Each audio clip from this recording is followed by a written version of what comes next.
And now we're going to do resistors in series, and now we're going to do it formal, with all of our circuit diagrams and Kirchhoff laws and all that, rather than messing around with body measurements. Let's see, that's B-O-D-Y, not B-A-W-D-Y. So we have a battery and some wires, and a resistor, and a resistor, and a resistor. So this is what series means. One after the other, the wires never branch.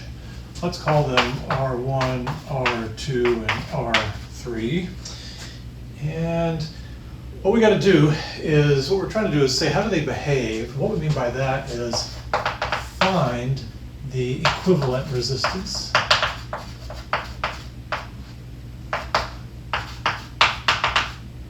Resistance.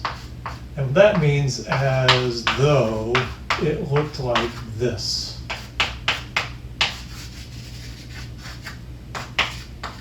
REQ. The EQ means the equivalent resistance. And the reason we think about that is you have a battery here, and remember, the battery doesn't know what's going on. The battery just senses a resistance and sends out the appropriate amount of current. So how do you get the equivalent resistance when they're in series? That's the question. Okay, so I could just give you the formula, but let's use our Kirchhoff rules here. What you got to do is first we can go with the junction rule. The junction rule. All right. Oh, there's no junctions. We can't use the junction rule. So that's good when you have parallel, that we'll do in a minute, but right now we have no junctions. So what we can use is the loop rule. So to use the loop rule, you've got to pick a current direction.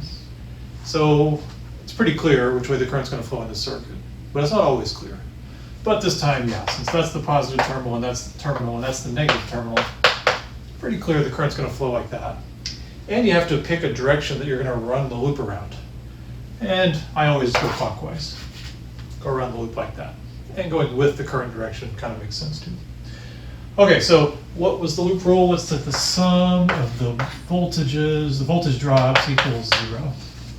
It's the sums of the differences in potential equals 0. So here we go. Let's start here. We go along and we go across the EMF, across the battery. We pick up a positive EMF. And we just walk from here low to here high. And then we go along. There's no voltage drop for change in the wires because they're perfect conductors. And then we go across that resistor. So we go from high to low, so it's going to be negative. And the voltage drop across that resistor is going to be I times R1. R1. And then we drop across R2, also negative, and that same current times R2. Since there's no junctions, the same current flows everywhere in the circuit, minus I times R2. However, resistor 3 is also minus I times R3. Sorry for that misdirection.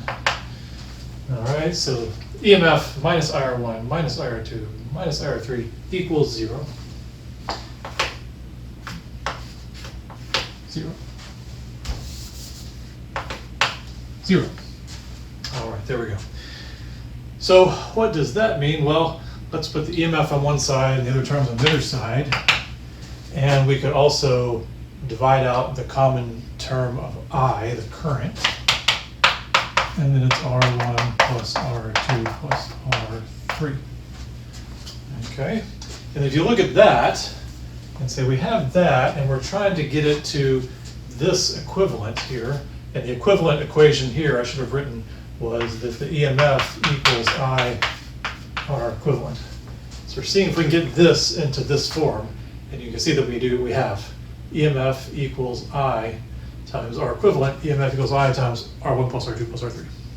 So 3 resistors in series, equivalence is basically you add them. Okay, and if there were more in series, you would just add more. In this case, we just drew 3, but there could have been 4, 5, 6, like that.